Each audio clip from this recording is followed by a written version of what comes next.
मैं कहानी सुना रहा था उस दिन रजौरी गार्डन में, और वो कहानी है बड़े जबरदस्त एक आदमी की जो बहुत दानी था। उसका नाम था दानचंद। दानचंद तो मस्ती में रख दिया था नाम, निपट कंजूस था, धेला ना दे किसी को। बीवी ने बोला दानचंद पूरी जिंदगी हो गई, अब जाने की बारी है, कुछ तो दान करो, कुछ तो साथ ले जाओ। उसने बोला दान नहीं होता, मेरा स्वभाव नहीं है, मैं क्या करूं। उसने बोला गंगा ही नहाओ, कुछ तो धुलेंगे। घर से 12 किलोमीटर दूर गंगा जी। उसने बोला चलो गंगा जी नहाने में कौन सा पैसा लगता है। पैदल पैदल गया 12 किलोमीटर, क्योंकि ऑटो करूंगा तो। गंगा जी पहुंचे। अब बोला वहां घाट पे जाऊंगा तो पंडा मिलेंगे, वो मांगेंगे। वो मैंने मुर्दा घाट गया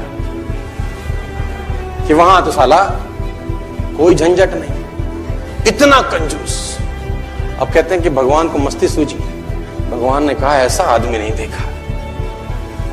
अब वो जैसे ही डुबकी मारने अंदर झुका, भगवान पंडा का रूप बना के सामने प्रकट हो गए। जैसे ही बाहर निकला, भगवान ने कहा जजमान की जय हो।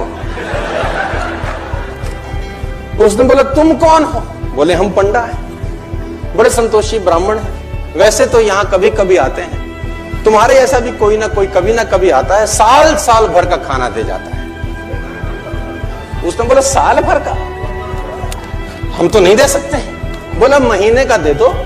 बोला हम तो एक दिन का भी नहीं दे सकते। तो भगवान ने बोला कुछ तो देना पड़े, पंडा बन के आए थे। बोले कुछ तो। उसने बोला चलो एक धेला देते हैं, उस जमाने में चलता था धेला। भगवान ने बोला चल तू धेला ही दे। बोला वो भी अभी नहीं है, उधार ले लो। भगवान ने बोला चल उधार ही टेक तो।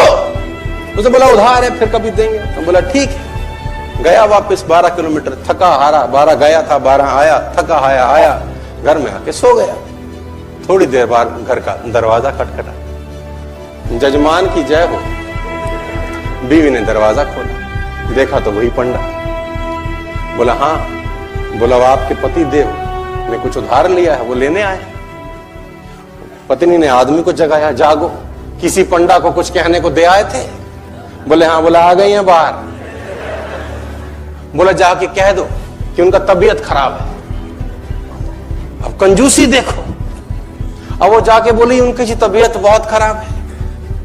अब पंडा ने बोला वो हमारे जजमान है, जब तक तबीयत ठीक नहीं होती हम यहीं रहेंगे। तुम खाने वाने का सामान बना दो हमको, हमें कोई तकलीफ नहीं। वो तो बैठ ही गया चौकड़ी मार के। अब बीवी फिर अंदर गई, बोली वो तो बैठ ही गए। उसने बोला जाके कह दो कि मर गए। अब ये आई रोती रोती, तो गुजर गए, अभी मर गए, उनका तो इंतकाल हो गया। इसने बोला जजमान गुजर गए? बोला हाँ।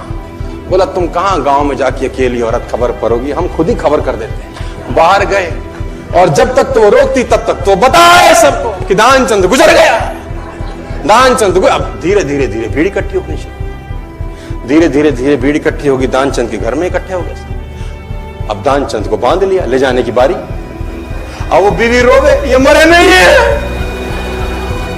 लोगों ने बोला ये तुम्हारा मोह है, ऐसा तुम्हारा मोह है, सबको होता है। और वो कम वक्त भी बंध गया, सांस रोके बैठा है। अब उसको ले जाने लगे, राम नाम सत्य है, और वो भी चल पड़ा। इतना निपट कंजूस, चिता पे रख दी। भगवान ने बोला दुनिया हमसे हारती है, हम इससे हार गए। भगवान ने बोला ये मर जाएगा साला, कुछ देगा नहीं। भगवान ने बोला हम जजमान के कान में कुछ कहना चाहते हैं। लोगों ने बोला कह दो महाराज, अब तो बस तैयारी है। भगवान ने उसके कान में बोला आया हूं बैकुंठ से तुझ संग नाता जोड़। मैं बैकुंठ से आया हूं, तेरे संग नाता हमने जोड़ा है, हम भगवान है, आंखें खोल। इसको लगा अरे वाह वाह, ये तो खुद भगवान आ गए। जैसी आंखें खोली, देखा सामने वही पंडा, फिर आंखें बंद कर ली। भगवान ने बोला भाई तू मांग ले, क्या मांगता है, तेरे से कुछ मांगने नहीं आए। इसने बोला हमको कुछ नहीं चाहिए, बस धेला छोड़ दो और जाओ। तो इतना कंजूस